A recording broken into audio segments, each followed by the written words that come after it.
कराची के गलियों मोहल्लों से आने वाली चीखों पुकार। आखिरकार मेयर कराची ने बड़ा फैसला सुना दिया। आज के बाद मैन होल और स्ट्रीट लाइट्स का बहाना नहीं चलेगा। कराची के आवाम के लिए एक अहम और बड़ी खबर सामने आ गई है। मेयर कराची बैरिस्टर मुर्तुजा वहाब ने वीडियो बयान में ऐसा ऐलान कर दिया है जिसका बराह रास्त ताल्लुक शहर के गली मोहल्लों के सबसे बड़े मसाइल से है। मेयर कराची का कहना है इस वक्त कराची के तमाम यूनियन कमेटियों को पहले ही माहाना 12 लाख रुपए दिए जा रहे हैं, लेकिन बहुत सारी जगहों से शिकायत आती थी कि पैसे नाकाफी हैं और इसमें पैसे को इजाफा करने की जरूरत है, चूंकि ये ज्यादातर पैसे तनख्वाहों की मद में खर्च हो जाते हैं।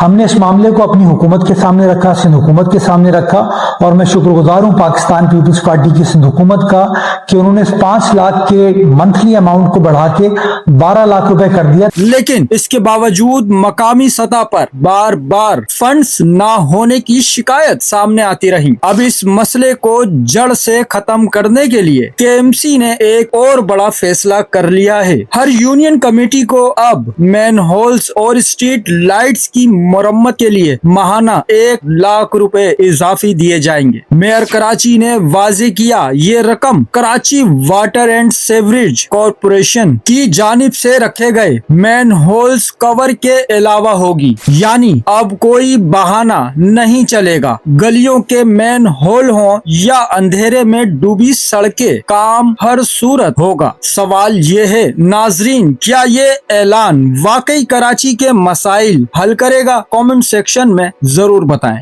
चैनल को सब्सक्राइब करें, फॉलो करें, वीडियो को लाइक और शेयर करें। शुक्रिया।